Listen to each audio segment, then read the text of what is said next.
केशवजी नरवणे साहेब जे माजी सैनिक आहेत आणि त्यांनी माजी सैनिकानंतर ज्यावेळेस त्यांची रिटायरमेंट झाली त्यानंतर एक नाही दोन नाही जवळपास 9 यशाला त्यांनी या ठिकाणी गवसणी घातलेली आहे। असे आज आपल्याला अध्यक्ष लादले त्यांचं मनापासून मी या ठिकाणी आभार व्यक्त करतो। तसेच प्रमुख पाहुणे म्हणून या शाळेचे मुख्याध्यापक संजयजी हजारे, रमेशजी आडसूळ मुख्याध्यापक भैरवनाथ विद्यालय हळगाव, राजेंद्र ढवळे विनपिन junior college Halgaon, Altaf Shaikh Galaxy English school Halgaon, सर्वच मान्यवरांचे या ठिकाणी मी आभार व्यक्त करतो।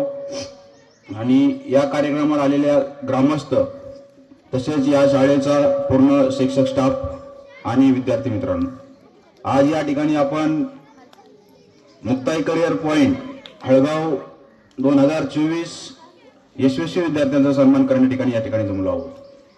विद्यार्थी मित्रांनो, सन्मान करणे हे आपलं एक कर्तव्य असतं आणि त्या कर्तव्याला समोर आले त्याबद्दल मी शाळेच्या पूर्ण स्टाफचं, मुख्याध्यापकांचं, प्रवीण सरांचं आणि ग्रामस्थांचं मनपूर्वक आभार या ठिकाणी व्यक्त करतो।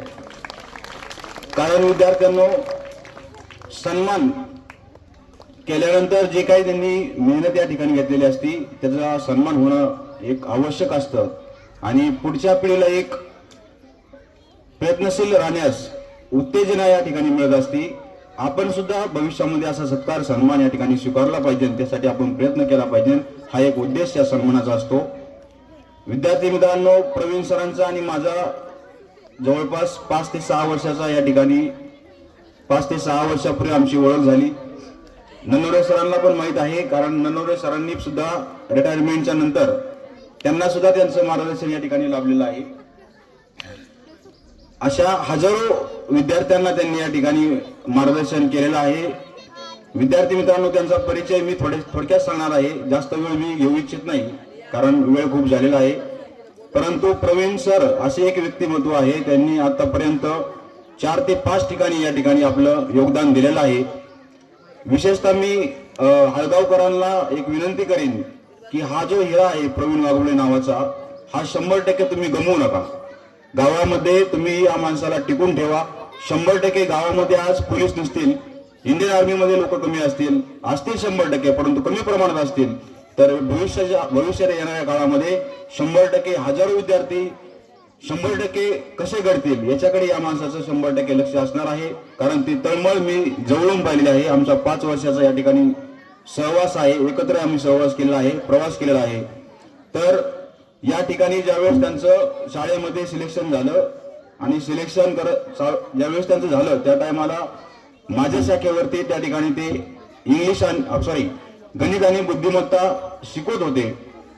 त्यावेळेस मला त्यांनी घाबरत एक प्रश्न केला, सर माझे हळगाव या ठिकाणी सिलेक्शन झालं आहे शाळेवरती, परंतु माझं एक ध्येय आहे, मी आतापर्यंत नगर, जामखेड, पुणे आणि आष्टी अशा ठिकाणी मी प्रशिक्षण केंद्र या ठिकाणी चालवलं आहे, मार्गदर्शन या ठिकाणी केलं आहे, परंतु माझी एक इच्छा आहे की मी माझ्या जन्मभूमीमध्ये काम करू इच्छितो आणि शाळेवरचं काम आणि अकॅडमी, टायगर अकॅडमीवरती क्लास घेणं, ह्या 2 गोष्टी अंतर थोडं जास्त असल्यानं शक्य नाही।